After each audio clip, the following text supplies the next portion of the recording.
Welcome to ACE Online. The radius of the orbit of geostationary satellite is an nature. Okay right. So geostationary satellite యాక్చువల్గా మన planet అనేటువంటిది తీసుకున్నట్లయితే equator ఏదైతే ఉంటుందో ఆ ఈక్వేటర్కి పైన అంటే సో 36,000 కిలోమీటర్స్ ఆల్టిట్యూడ్ అనేటువంటిది చెప్తారు అప్రాక్సిమేట్ వాల్యూ ఇది.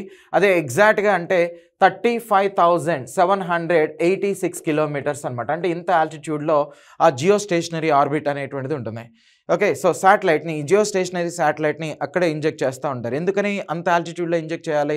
అప్పుడు మాత్రమే కంప్లీట్గా ఎత్తు చుట్టూ ఒక రెవల్యూషన్ అనేటువంటిది చేయడానికి 24 అవర్స్ టైం అనేటువంటిది పడుతుంది. సెల్ఫ్ రొటేషన్ అనేది చేయడానికి రొటేషన్ అనేది చేయడానికి 24 అవర్స్. నెక్స్ట్ అదే శాటిలైట్ అనేది కూడా ఎత్తు చుట్టూ తిరగడానికి పట్టేటువంటి టైం రెండు కూడా ఈక్వల్గా అవటం కోసం ఏం చేస్తారంటే జియోస్టేషనరీ ఆర్బిట్ అంటే 36,000 కిలోమీటర్స్ అప్రాక్సిమేట్లీ ఇక్కడ శాటిలైట్స్ ఇంజెక్ట్ చేస్తారు. సో ఈ సెంటర్ నుంచి అంటే సెంటర్ అనేది తీసుకున్నట్లయితే సెంటర్ ఆఫ్ ద ఎర్త్ అనేది తీసుకున్నట్లయితే ఎంత ఉంటుంది? 6,400 కిలోమీటర్స్ అనేటువంటిది ఉంటుంది. 6,400.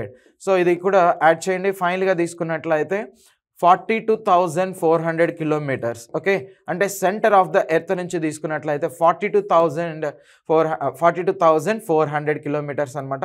అప్రాక్సిమేట్లీ ఇంత ఆల్టిట్యూడ్లో మోస్ట్లీ శాటిలైట్స్ అనేది జియోస్టేషనరీ శాటిలైట్స్ అనేటువంటి వాటిని ఇంజెక్ట్ చేస్తూ ఉంటారు. ఓకేనా, రైట్. సో ఇలాంటి ఇన్ఫర్మేషన్ కోసం మన ఛానల్ని లైక్ అండ్ సబ్స్క్రైబ్ చేయండి. Thank you.